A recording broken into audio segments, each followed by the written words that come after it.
All right, how's everyone doing? I am Rich CELENZA. Thanks for checking out the Rich CELENZA show. So I think I'm going to call this podcast, Do You Pray for Things or Do You Demand Things? Or do you do both? I don't know.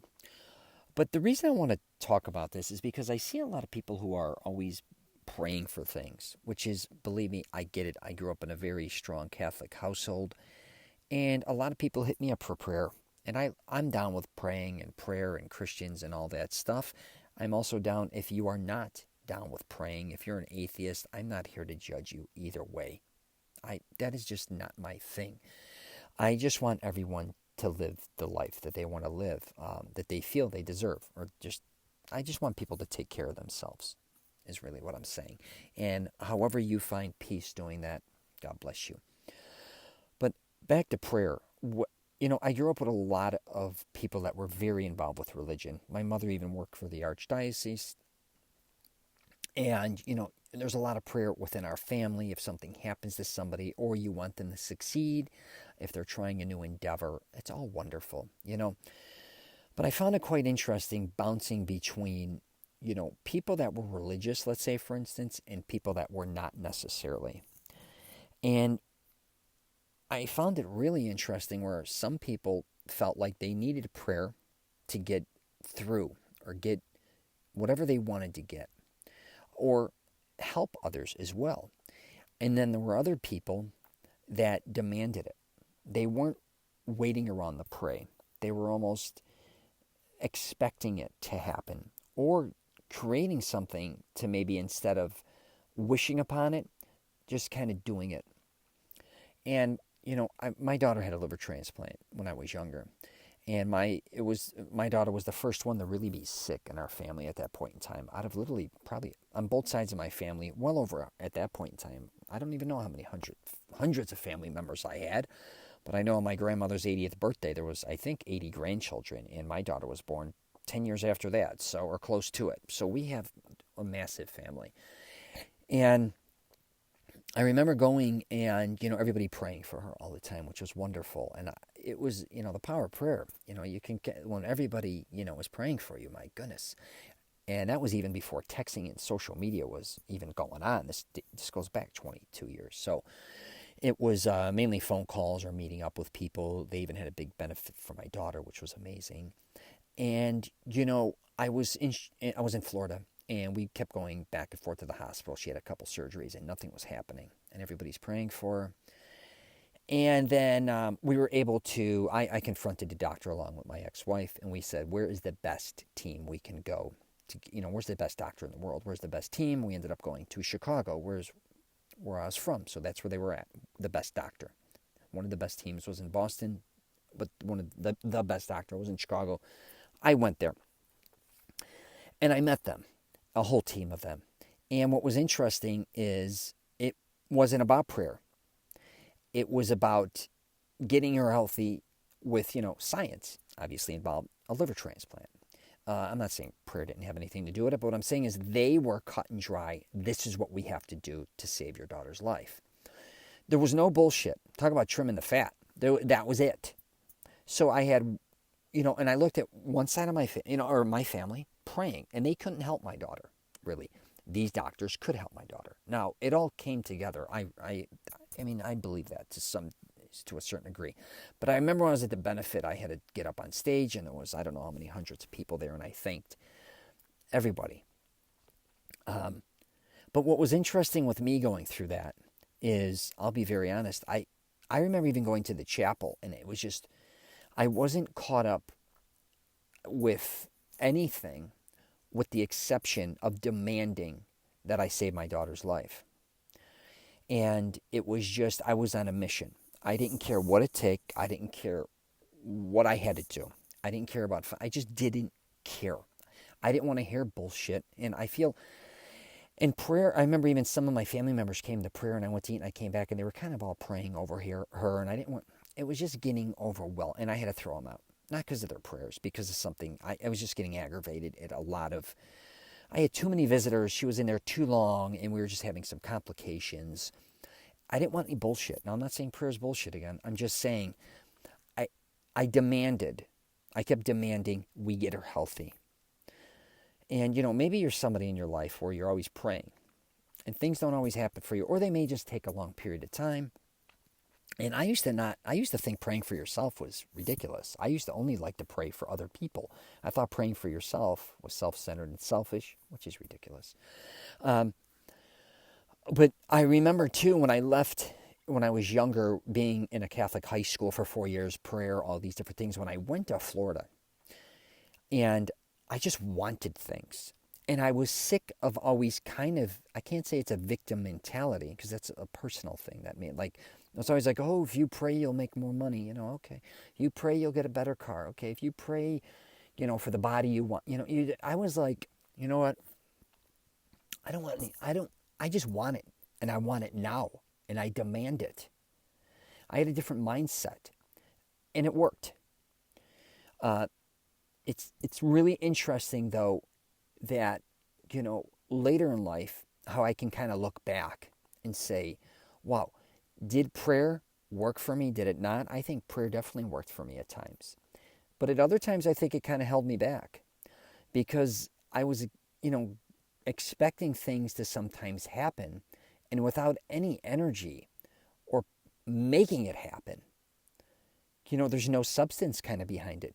You have to use the power of prayer and the power inside of you to get things done or create certain things. Now, of course, if someone's sick and I have no control, and they're like, Rich, can you pray for this person? Right? Okay, I'm not a doctor, so I can't do anything there. And if I pray, I'm probably, okay, wonderful, I prayed. But really, what did I do to truly help that person get sick?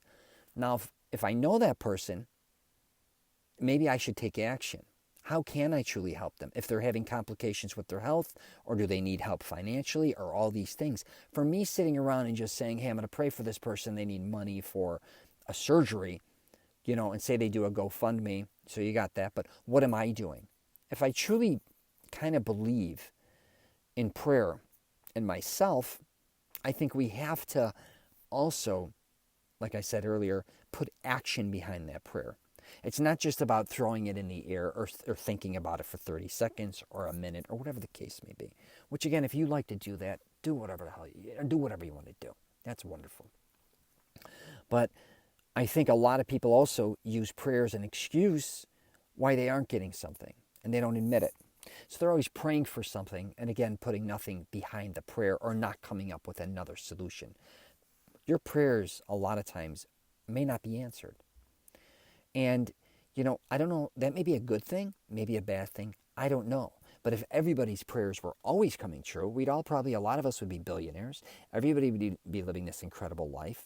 We'd all be maybe a lot happier. I don't know what we would be, but I don't think we'd be who we are. So, you got to sometimes confront yourself and see really what you're getting out of what you're doing. And again, I am not here to dismiss anything regarding religion. You do what you want to do that makes you feel great.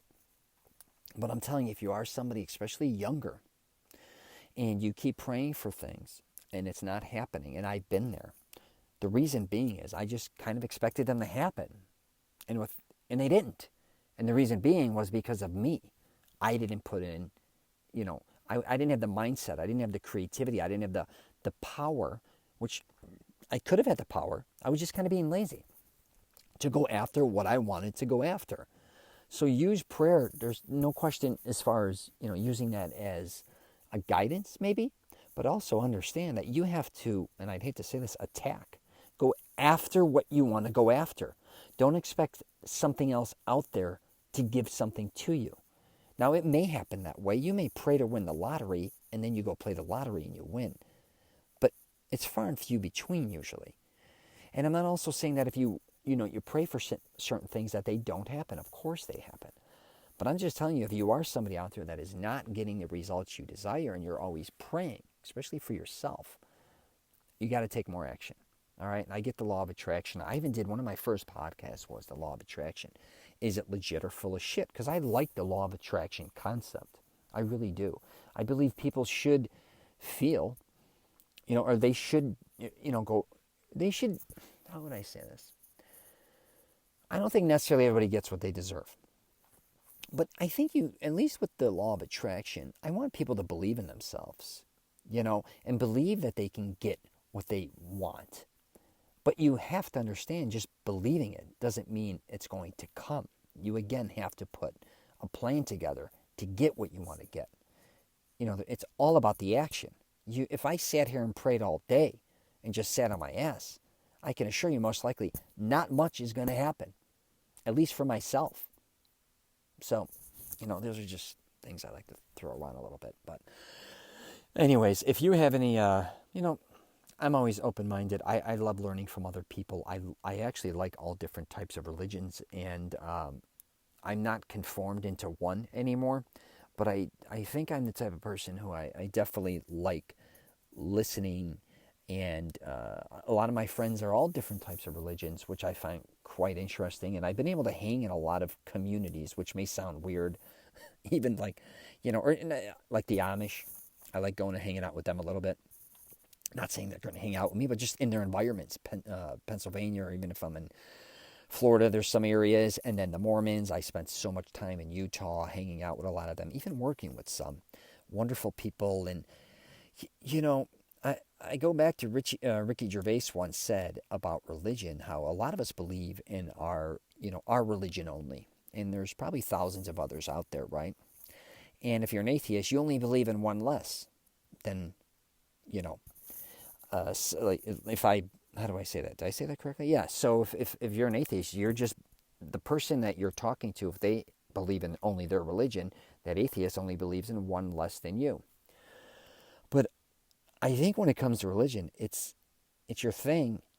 And, the more open-minded I became regarding many different religions, the more I learned about myself. And I think sometimes people are afraid because you may learn something in a different religion about yourself or about something that you may feel like your religion may not be as good or may not be as... it just may not be what you thought it was after a certain amount of time. But the quicker I think people realize that, I think for the most part, at least the people I've seen, regardless what religion, people I think love people.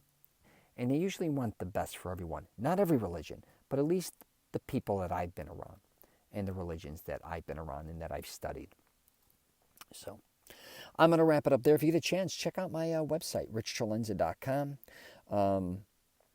Yeah, I got a lot of stuff out there. I got a YouTube channel, Rich Celenza. I'm on LinkedIn, Twitter, Facebook, and Instagram. All right? Take care, and I wish you nothing but the best.